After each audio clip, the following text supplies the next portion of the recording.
menjadi pemuji penyembah, nggak mesti saudara berdiri di sini. Ketika saudara datang kepada Tuhan, ini hatiku Tuhan, ini pujianku Tuhan, ini ucapan syukurku Tuhan. Dan itulah yang dicari Tuhan, korban yang menyenangkan hati Tuhan. Tetapi setiap ibadah beri yang terbaik. Mau melompat, melompatlah. Mau bertepuk tangan, bertepuk tanganlah. Mau bernyanyi, bernyanyilah sungguh-sungguh buat Tuhan.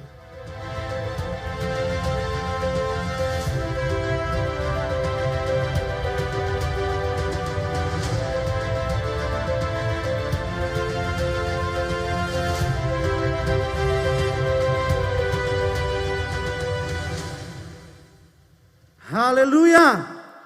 Saudara bersuka cita, amin. Hatiku bersuka karena Yesus adalah penyelamat dan penolong kehidupan kita, amin. Puji nama Tuhan. Kita sudah memuji, menyembah Tuhan. Kita akan mendengarkan kebenaran firman Tuhan. Bapak Ibu Saudaraku dalam kasih Tuhan, firman Tuhan siang hari ini saya ambil dalam Injil Yohanes pasal yang ketiga. Bapak Ibu bisa persiapkan di Alkitab saudara, baik yang ada di tempat ini di Beth Eden maupun yang ada di rumah. Injil Yohanes pasal yang ketiga. Nah, dalam pasal yang ketiga ini ada dua perikop di sini, yaitu yang pertama percakapan dengan Nikodemus dan yang kedua yaitu kesaksian Yohanes tentang Yesus. Tetapi dalam dua perikop ini sebenarnya ada 4 bagian yang firman Tuhan bisa sampaikan kepada umat Tuhan. Yang pertama saudaraku, perlunya lahir baru. Itu dalam pasal 3, Yohanes pasal 3 ini. Percakapan Nikodemus kepada Yesus di malam hari secara sembunyi-sembunyi datang kepada Yesus. Dan Yesus menjelaskan tentang lahir baru. Yang kedua yaitu iman kepada kematian Yesus. Ya, saudara nanti bisa buka di rumah di situ. Dan yang ketiga yaitu kasihnya yang besar bagi dunia. Ayat 16 dan 17. Dan bagian yang keempat dalam pasal yang ketiga ini, hukuman bagi orang yang tidak percaya kepada Yesus.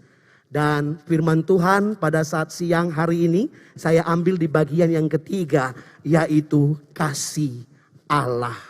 Sama-sama katakan kasih Allah, 1, 2, 3. Kasih Allah, haleluya. Saudara rasakan kasih Allah melingkupi hidup kita, amin. Ya, kita boleh ada sampai hari ini semua karena kasih Allah yang besar dalam hidup kita.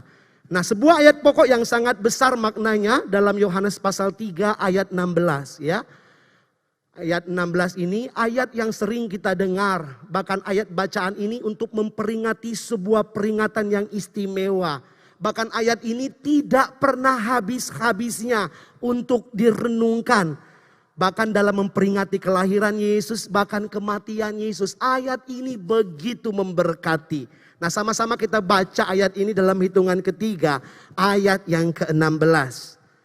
1, 2, 3. Karena begitu besar kasih Allah akan dunia ini, sehingga ia telah mengaruniakan anaknya yang tunggal.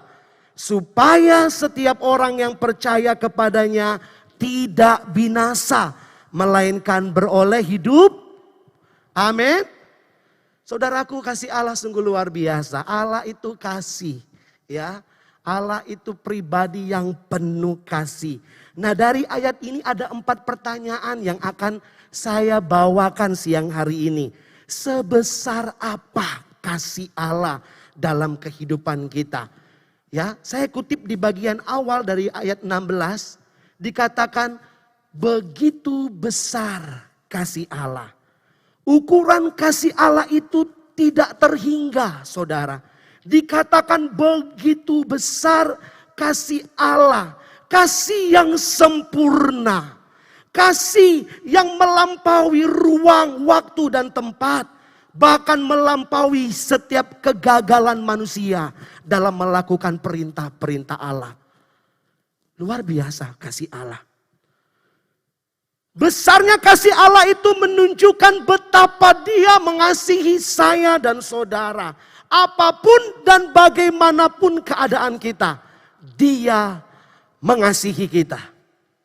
Ketika saudara datang di tempat ini, Baik saudara duduk di depan maupun di belakang, dengan segala keberadaan saudara, firman Tuhan jelas saya mau katakan bahwa Allah mengasihi saudara. Amin.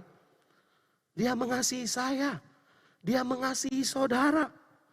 Bahkan dalam Mazmur pasal 103 ayat 12 dikatakan sejauh timur dari barat, demikian dijauhkannya daripadaku pelanggaran kita.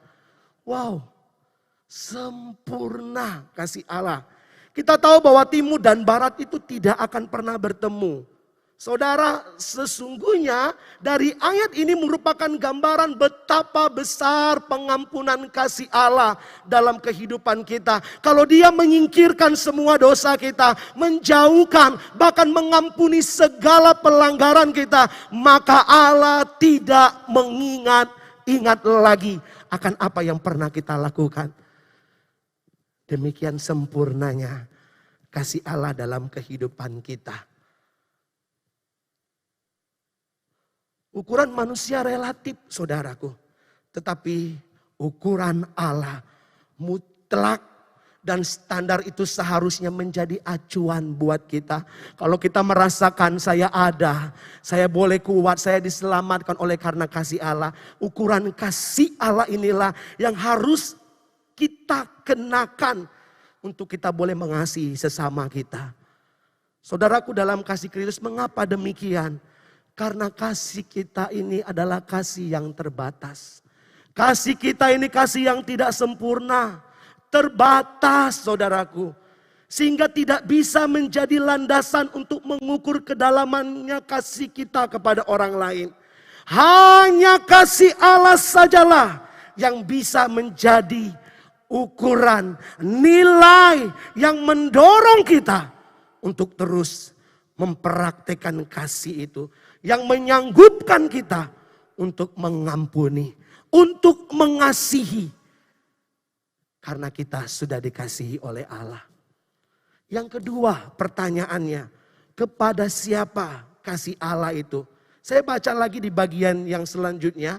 Karena begitu besar kasih Allah akan dunia ini. Sungguh jelas sekali firman Tuhan katakan, kasih Allah itu disampaikan kepada dunia. Jadi sasaran kasih Allah adalah saya dan saudara. Sasaran kasih Allah adalah manusia. Saudaraku, Dia tidak mengasihi dalam ruang hampa, dalam kosong dan nihil. Tetapi Allah mengasihi dunia. Ada yang dikasihi Allah, yaitu saya dan saudara. Dia punya sasaran. Kepada siapa kasihnya harus disampaikan.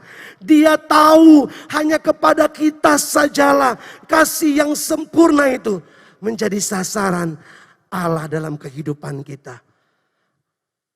Ketika berbicara tentang dunia, Alkitab menjelaskan dunia ini dalam kondisi yang tidak baik-baik saja. Bicara tentang dunia ini adalah kondisi orang-orang manusia yang sedang masuk di dalam banyak penyimpangan. Di dalam banyak sesuatu yang tidak berkenan yang dunia sedang lakukan di hadapan Tuhan. Bahkan dosa menguasai dunia ini. Coba kita buka dalam Kejadian 6 ayat yang kelima. Ketika dilihat Tuhan bahwa kejahatan manusia besar di bumi. Dan bahwa segala saudara? Kecenderungan hatinya selalu membuahkan kejahatan semata-mata. Inilah dunia penuh dengan kejahatan. Dunia jatuh di dalam dosa. Kecenderungan hatinya selalu melakukan kejahatan. Tetapi Allah menaruh kasih kepada manusia yang berdosa. Yang sebenarnya tidak layak untuk kita terima saudaraku. Tetapi kita diberikan kasih Allah saudaraku. Betapa istimewanya jika ada seseorang diberikan sesuatu. Sedangkan dia tidak melakukan apa-apa.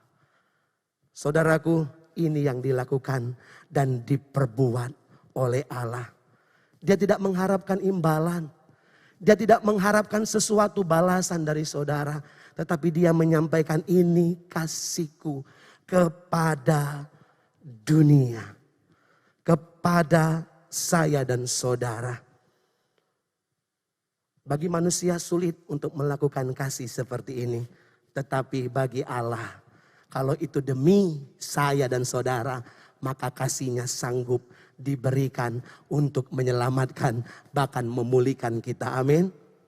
Itu kasih Allah yang luar biasa. Pertanyaan yang ketiga, apa bukti kasih Allah? Ayat 16 dan 17. 16 bagian selanjutnya dikatakan, sehingga ia telah mengaruniakan anaknya yang tunggal. Ayat 17.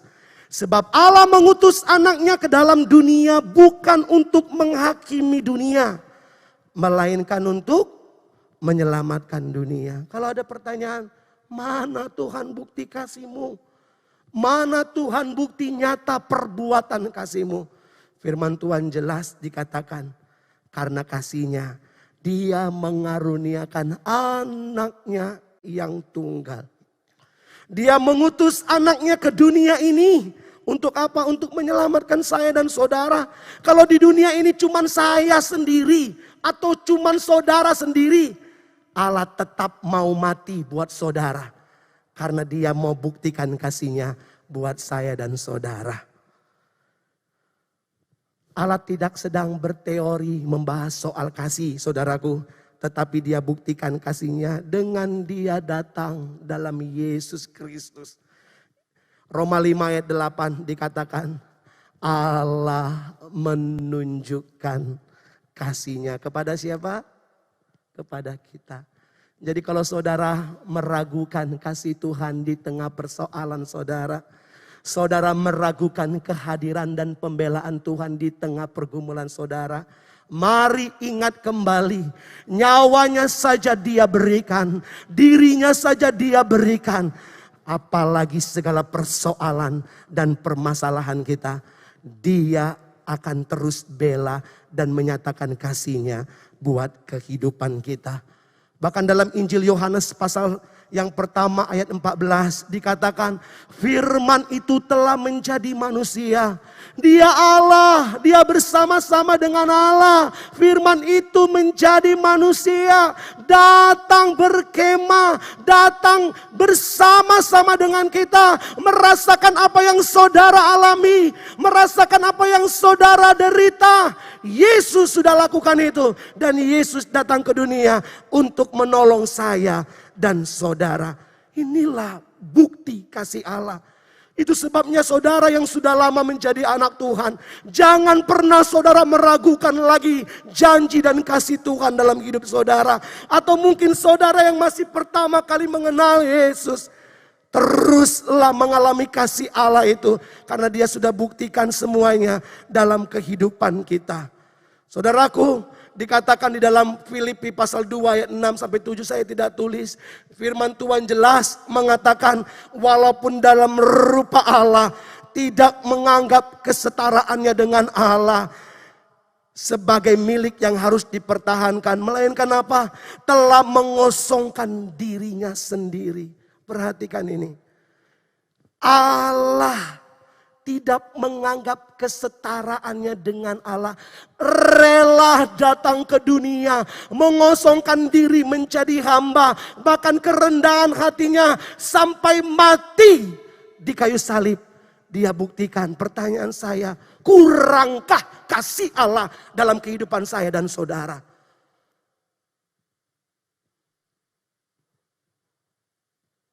Kasih Allah akan terus dia nyatakan bahkan sampai detik ini dalam kehidupan kita.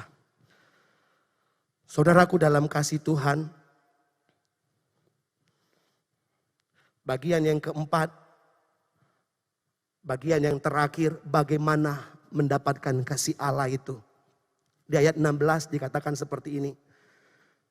Supaya setiap orang yang percaya kepadanya tidak binasa, melainkan beroleh hidup yang kekal. Sangat jelas ayat ini. Tidak ada cara lain yang bisa dilakukan manusia untuk mengalami kasih Allah. Satu-satunya dikatakan setiap orang yang percaya. Percaya menerima serta mengaku Yesus sebagai Tuhan dan Juru Selamat pribadi. Firman Tuhan dikatakan setiap orang yang percaya kepadanya, dia tidak binasa. Saudaraku, upah dosa adalah maut, kematian, terpisah dengan Allah, jauh dari Allah. Tetapi barang siapa menyambut dia, gunakan event-event Natal, ibadah-ibadah Natal untuk kita membuka diri kita. Untuk disentuh oleh kasih Tuhan. Mengalami pemulihan dalam kasih Tuhan. Sehingga kasih Tuhan itu boleh memperbaharui setiap kita. Kisah Rasul pasal 4 ayat 12. Firman Tuhan katakan dan keselamatan. Sama-sama baca yuk ayat ini. 1, 2, 3. Dan keselamatan tidak ada di dalam selain di dalam Dia. Sebab di bawah kolong langit ini tidak ada nama lain yang diberikan kepada manusia yang olehnya kita dapat. Tidak ada. Haleluya. Hanya nama Yesus yang diberikan. Ketika kita percaya dalam hati kita. Kita mengaku dengan mulut kita. Maka kita mendapatkan jaminan. Dikatakan apa? Tidak binasa. Dan memperoleh hidup kekal. Ini yang seharusnya menjadi pokok utama yang kita cari. Dunia ini akan hancur. Dunia ini akan habis. Kita butuh segala sesuatu yang ada di dunia ini. Tetapi jangan sampai kita lupa mencari kehidupan kekal di dalam Yesus Kristus Tuhan. Selain hidup kekal, selain saudaraku dikatakan tidak binasa. Yohanes 1 ayat 12 sampai 13 dikatakan tetapi semua orang, jelas firman Tuhan, menerimanya. Sambutlah Yesus, bukan hanya pujian, amin. Sambut Yesus itu, terima Yesus itu dalam keluarga saudara. Dalam hidup saudara, izinkan kasih Yesus itu memulihkan keluarga saudara. Memulihkan kehidupan saudara. Dan ketika saudara menerima dia, bukan hanya keselamatan hidup kekal. Tetapi jelas ayat ini menjadi anak-anak Allah. Anak-anak Allah yang mewarisi kerajaan Allah. Anak-anak Allah yang menikmati janji-janji Allah. Anak-anak Allah yang bersekutu dengan Bapa di sorga. Hasil dari menerima kasih Allah ini saudaraku. Saya enggak baca semua ayat ini. Dikatakan tidak binasa, memperoleh hidup kekal. Adanya persekutuan manusia dengan Allah. Oh, kalau saudara punya persekutuan yang sudah diperdamaikan dengan Bapa, persekutuan yang senang, sukacita, di mana ada anak datang kepada Bapa, di mana ada Bapa memeluk seorang anak, di situ saudara akan dipuaskan, di situ saudara akan dikuatkan, bahkan segala pergumulan yang saudara alami, saudara tidak sendiri karena saudara punya Bapa di surga. Amin. Bapa yang tidak pernah meninggalkan kita. Seandainya pun ada bapa di dunia ini meninggalkan anak-anaknya, firman Tuhan katakan, aku sekali-kali tidak akan meninggalkan engkau. Oh, bukankah dia Bapa yang baik yang mengasihi kita, amin. Itu sebabnya ibadah kita bukan ibadah rutinitas, tetapi ibadah yang betul-betul ibadah setiap hari. Mengalami kasih yang besar itu. Mengalami dan menerima kasih itu setiap waktu. Mungkin ada saudara datang siang hari ini yang belum menerima kasih Yesus sepenuhnya. Saudara merasa bahwa masih ada dosa yang membelenggu saudara. Bilang sama Tuhan, itu aku Tuhan. Tidak ada yang ditutupi di hadapan Tuhan. Aku selama ini datang ke gereja tetapi masih ada belenggu dosa yang terus mengikat kehidupan keluargaku. Masih ada belenggu dosa yang mengikat pribadiku. Hari ini jangan lewatkan. Aku mau sambut Yesus dan kasih-Nya yang besar itu. Melepaskan, mengampuni, bahkan memulihkan keadaanku. Kalau siang hari ini juga saudara merasa gelap, ketahuilah bahwa kelahiran Yesus, kedatangan Yesus itu membawa terang yang ajaib. Yang dianugerahkan lewat kedatangannya bagi kita di dunia ini. Dan saya percaya kegelapan itu sirna, dihancurkan, dikalahkan oleh terang yang ajaib. Amin. Mari buka hati saudara. Buka sepenuhnya saudara, hidup saudara. Izinkan Dia bekerja siang hari ini. Saudaraku dalam kasih Tuhan, ketika saudara menerima kasih yang besar itu dalam hidup saudara, maka saudara mendapatkan sukacita jauh lebih besar dari sukacita yang ada di dunia ini. Tadi lagu tadi dikatakan apa? Sukacita, ya. Sukacitaku Tuhan. Tak ditentukan apa? Tak ditentukan oleh keadaanku dan masalahku. Sukacita apa?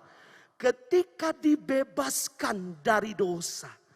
Sukacita ketika dibebaskan dari hutang yang besar. Yang sebenarnya tidak bisa kita balas hutang itu. Yesus kasih perumpamaan. Dikatakan ada orang yang berhutang dan mungkin hutang itu tidak mungkin dia lunasi. Tetapi Yesus berkata apa? Tuhan itu berkata apa? Aku membebaskan hutang. Tentu ada sukacita yang tadinya saudara berjalan tidak ada harapan. Yang tadinya saudara hidup dengan ketakutan, kecemasan, takut ditagih, takut diteror. Tetapi hari ini berita baiknya apa? Kasih itu membebaskan saudara dan sukacita itu menjadi bagian saya dan saudara. Amin. Haleluya. Bangkit saudara. Memang masalah tidak akan pernah hilang. Selalu ada. Tetapi sukacita, keselamatan yang Tuhan beri. Itu yang menjadi kekuatan kita menjalani kehidupan kita. Ada ilustrasi video yang saya siapkan. Video ini sering kita dengar saudaraku, sering kita lihat. Tetapi kiranya ini menggambarkan. Bahkan mungkin video ini tidak bisa mewakili ya. Dari kasih Allah yang besar itu. Kiranya memberkati kita. Bisa diputar? Tentang kasih Allah yang besar dalam kehidupan kita.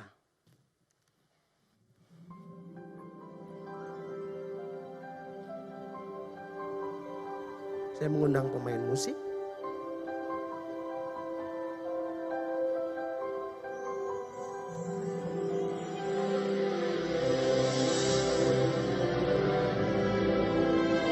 Dia memiliki anak yang dikasihi.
Dalam kereta tersebut, gerbong itu ada orang-orang yang kesepian.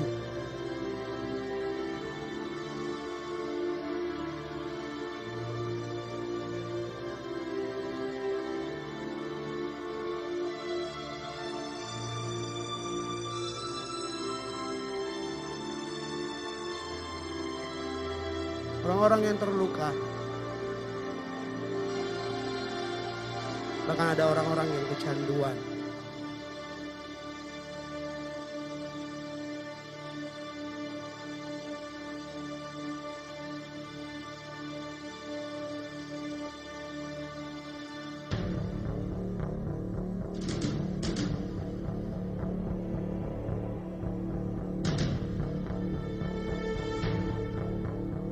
Jadi Bapak tadi adalah penjaga, penyambung jembatan untuk kereta api bisa lewat, saudara.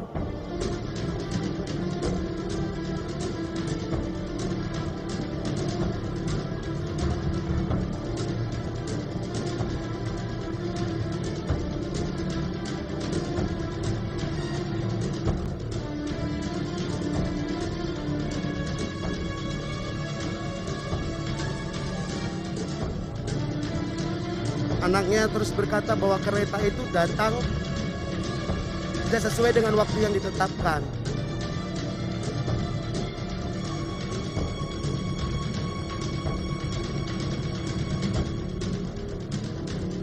Sedangkan jembatan itu harus terbuka supaya kapal bisa lewat.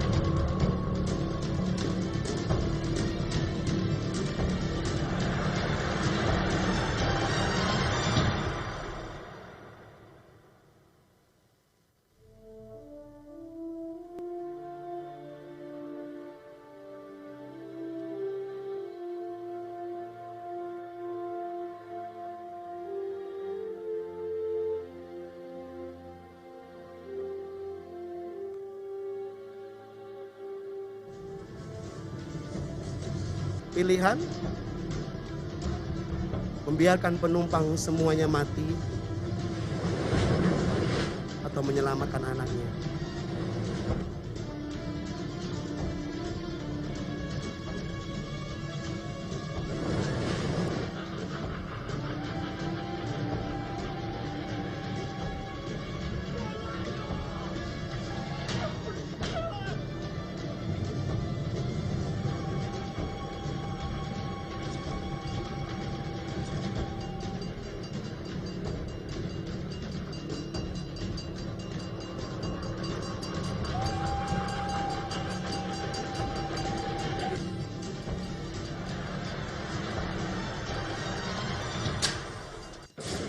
Jembatan diturunkan dan anaknya mengalami kematian.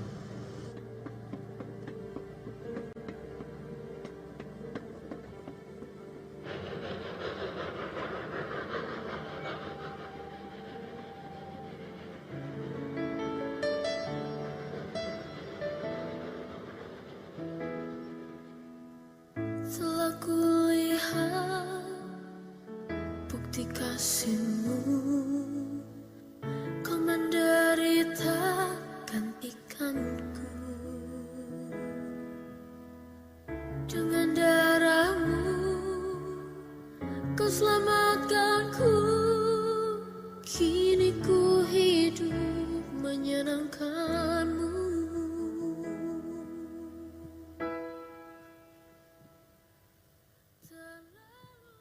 Puji nama Tuhan. Saudaraku, kita yang seharusnya binasa dan mati oleh karena kesalahan kita.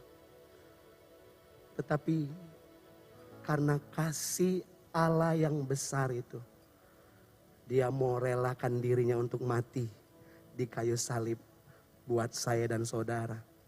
Efesus 3 ayat 18 dikatakan, Aku berdoa supaya kamu bersama-sama dalam segala orang kudus dapat memahami betapa lebarnya dan panjangnya dan tingginya dan dalamnya kasih Kristus. 4 dimensi kasih Allah saya bagikan menutup khotbah pada saat pagi menjelang siang ini. Kasih Allah dikatakan lebar.